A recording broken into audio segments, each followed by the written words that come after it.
Ezra Levant here for the Rebel.media. I am standing outside the Royal Courts of Justice. A little bit of a different view behind me. A church with shrapnel marks left over from the Second World War. A reminder of the price this city and this country paid for freedom 70 plus years ago. Hopefully they'll remember the price that was paid and uphold liberty in the case of Tommy Robinson. There's still more proceedings to go, but I am optimistic so far. Tommy's case has been well elocuted by his judges. Jeremy Dean is his QC who's doing the talking.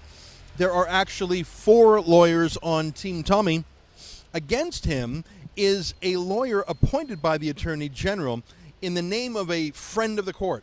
So he's not necessarily a prosecutor or antagonistic to Tommy, but he's there to sort of push back against any enthusiasms, let's say, from Tommy's team. That said, listening to the facts adduced, listening to the questions put to various lawyers by the judges, I am permitting myself some optimism.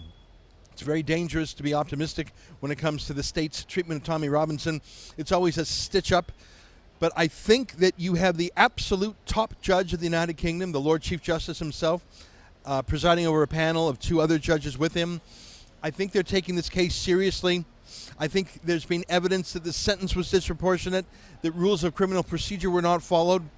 Tommy's lawyers are asking for everything. They want the sentence reduced, but they also want the conviction from the Leeds case in May quashed completely. And they're actually asking for last year's conviction in Canterbury to be quashed too. I don't know if they'll get all of those things, but I think they're doing enough appeals, making enough arguments that enough will succeed to get Tommy out of prison. I hope I'm not eating these words later, but if you ask me right now, do I think Tommy will win the appeal?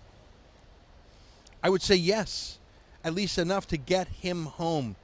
And for that, we have in large part to thank you, our Rebel viewers, who have chipped in so generously to the crowdfunding campaign that paid for the 4 legal eagles, the dream team, in court today. I'll have more updates mainly on Twitter, which you can check out, twitter.com/Ezra Levant.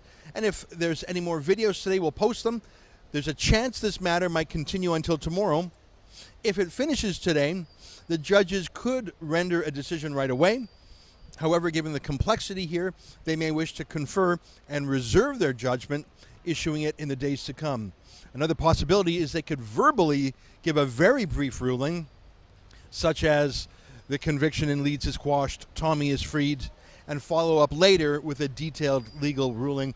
It's really in their discretion. But I'll leave it there for now. Thanks for tuning in.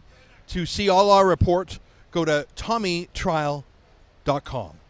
For the Rebel.media, I'm Ezra Levant. Free Tommy Robinson!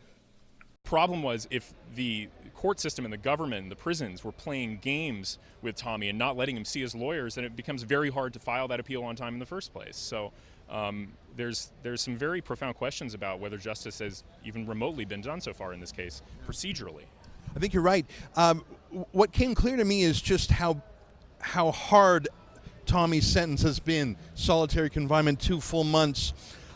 The proceedings are not done. We've just had a few hours, but the sense I'm getting from looking at the judges, there's a 3-judge panel. I think Dame McGowan, one of the judges, her intervention seemed critical of Tommy, but that doesn't necessarily mean anything. The Chief Justice himself, his interventions always seem sympathetic to Tommy. I'm going to go out on a limb and make a prediction because that's what pundits do.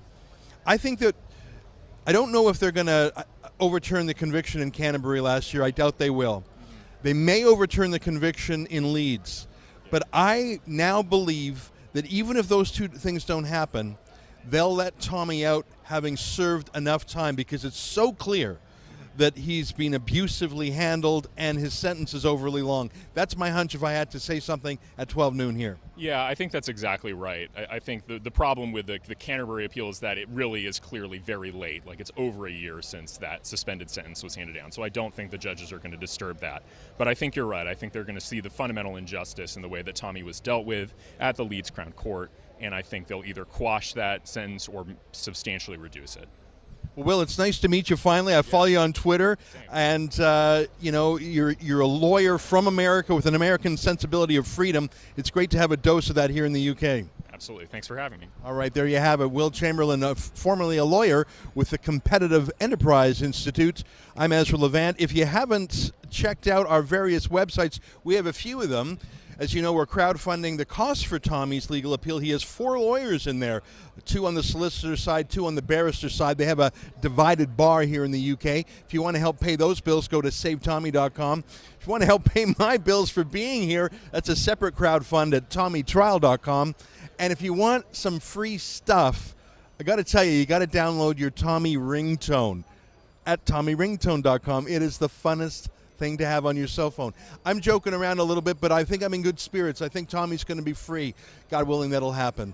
For the Rebel.media, I'm Ezra Levant. Free Tommy Robinson! From Donald Trump, London's turning into a shithole under SADIQ Khan. Okay, I think we'll leave it there. Raheem I'm sure Kassim, you the will. editor for Breitbart.